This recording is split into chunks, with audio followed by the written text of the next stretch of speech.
Zohran Mamdani unveiling a 15-member business advisory council today. It's an attempt to patch up his relationship with employers after pushing his tax the rich platform and confrontational rhetoric.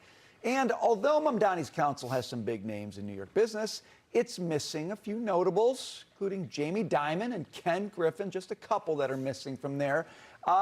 Jackie, what do you think about this advisory council? Is this a olive branch to employers out there? I'll add David Solomon to that list and say, where are the bankers? Where's the representation from the finance community? I mean, I'm seeing a bank here, a smaller bank. I'm seeing a lot of other kinds of businesses, but I'm not seeing the heft that I want to see with respect to business people in this city that are decision makers, that have a lot of influence. Still, having said that and being critical of this list, I will say I appreciate the fact that he's reaching out to business CEOs and members at all, to the community at large, to say, I want to at least appear like I'm incorporating this into my vision and that I'm talking to people in the know that have businesses here and understand how things work, and maybe, you know, maybe contemplating changes as a result of some of the policies that he's enacted or wants to enact. So he gets,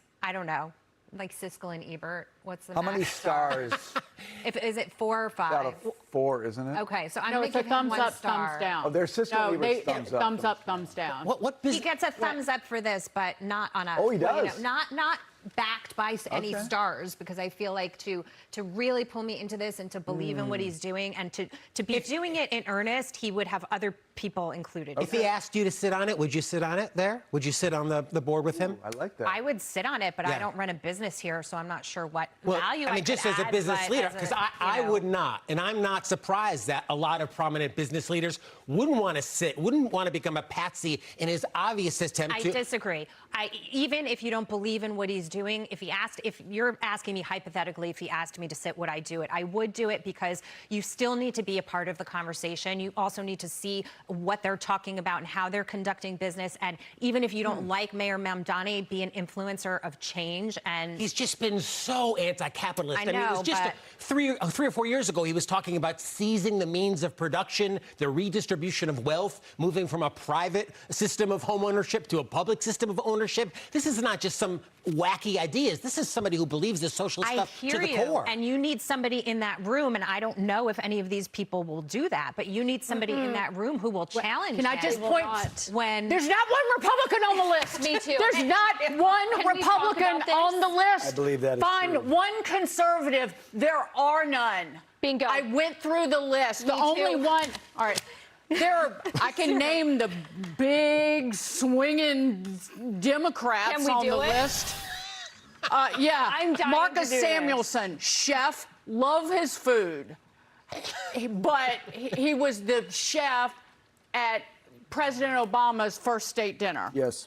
Robert Wolf. Right. Yes. Big. Huge I know gem. Robert, but big swinging Democrat.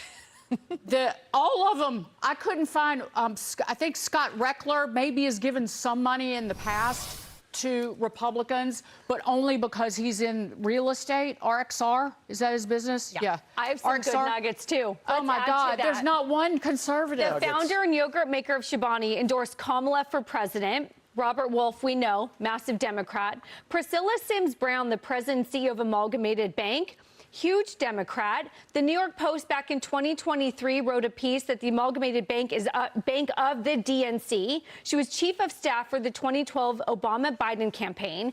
Antonia Weiss on that list, formerly of Lazard, huge Democrat donor, nominated, these are even like simple Google searches, so I hope I'm not wrong, nominated to serve as Undersecretary for Domestic Finance and later as counselor to the Treasury Secretary under Obama.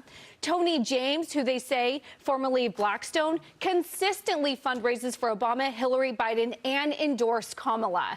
So those were 5 out of these 50 names. I took those at random, I promise, random.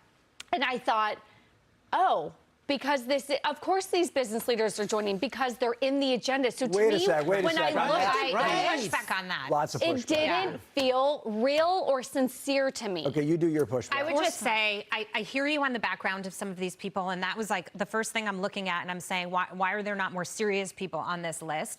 But it's possible that as business leaders in this community who might have a history of affiliating with the Democrat Party, that party has changed a lot, and Zohran Mamdani has changed the agenda for New York City a lot. And you've got a lot of Democrats here who are more moderate that are looking at this and saying that it's gone too far, the ones that did not vote for him. And so you may have a couple of leaders that now, you know, their business is going to be affected by it, that can still give some objective criticism to the mayor on how his policies will hurt their business, because that's the thing that's changed here. Before, when they were doing those things, they were like, you know, I guess if you were a recently donor to Kamala Harris, you've told me who you are. If your glass half full, it's, oh, he's surrounding himself with other liberals who aren't communists. Yay! So maybe they can de-Stalinize him.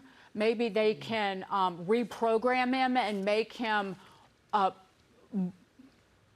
more palatable to the masses and less dangerous in terms of the economy. Or glass half empty, it's just, you know, it's just shades of liberalism. Well, some people voted for Kamala because they had Trump derangement, and many of them, and we've highlighted on this show, some Democrats are now coming out and saying, you know, that they don't like what's going on. Somebody like Donnie Deutsch is all of a sudden screaming foul about the anti-Semitism that we're seeing, and he was a big Kamala supporter. He'd go on MSNBC every single day. People are realizing that, you know, their hatred of Trump and giving Kamala their vote actually created an avenue to cause problems that now they're not happy with. I'm trying to give some people the benefit of the doubt. No, I don't think any. I would be interested to know if any of the people on this list have ever voted for a Republican for like the presidency, because it doesn't appear as if any of these people would be inclined. Mamdani's not going to listen to a word they say anyway. I mean, this is so that when Mamdani gets accused of being anti-business, he can say, "What are you talking about? I have a business committee, and I meet with them, and I talk with them, and I mean, this is a guy who is die-hard in his principles. He was explicit about them just the last couple of months ago. Now, I know he's softened, but this is a die-hard socialist, and he's told us for years and years prior to ascending to the mayoralship. I would also like to know the overall list of people that were asked and who declined, to your point, because maybe the list could have been more inclusive, but people didn't want to participate because they have judgments about how he's going to run this or treat this, and so they didn't want to be a part of it. But I would be curious to see that, too. I understand, like Marcus Samuelson, delicious food, Akavit, Red Rooster, restaurants all over New York City. So it is beneficial to a chef like Marcus Samuelson to cozy up to Mamdani, because he needs to keep the violent, crazy people away from the sidewalk in front of his restaurants and prevent his restaurants from being robbed by mobs, which happens with some regularity throughout the city. Indeed. So, Mayor Mamdani, I challenge you to invite Jackie to be on this panel. She would do it.